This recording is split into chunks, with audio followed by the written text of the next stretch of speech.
Where does the switch come from? The overdrive. It is the thing that allows you to go the extra distance, to dig a little deeper, to push a little harder. It takes both emotion and logic to reach your maximum potential, to really give everything you have, to go beyond your limits.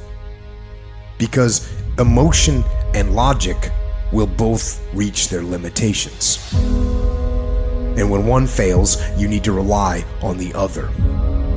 When it just doesn't make any logical sense to go on, that's when you use your emotion, your anger, your frustration, your fear to push further, to push you to say one thing: I don't stop.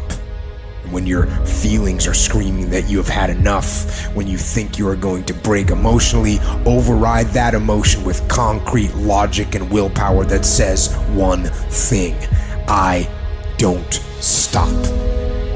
Fight weak emotions with the power of logic.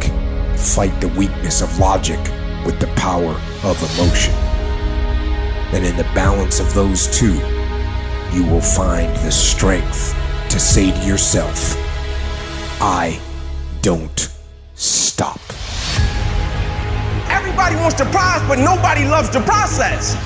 Everybody wants to be a champion, but nobody's willing to put in the work that it takes to be a champion.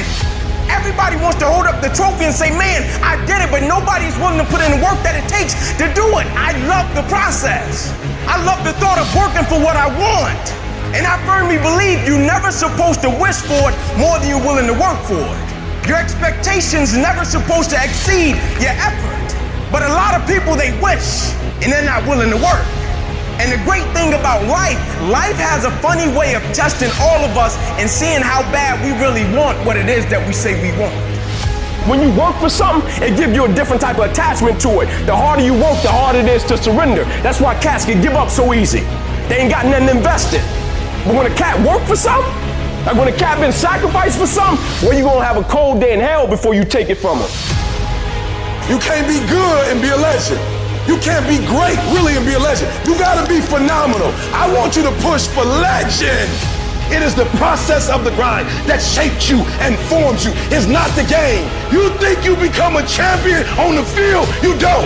You become a champion when ain't nobody watching you. You're doing your own drills and your own way. You're doing what coach tell you to do, and you're doing your own stuff. You become a champion in the dark when ain't nobody looking. You don't become no champion when you put no doggone helmet on. You become a champion the way you eat. You become a champion the way you think. You become a champion in your grind. When nobody knows what you're doing. When you putting in those extra reps. When you watching those videos and you getting inspired. When you change your music and you just get on stage and you shine. It's the process that makes you sweet.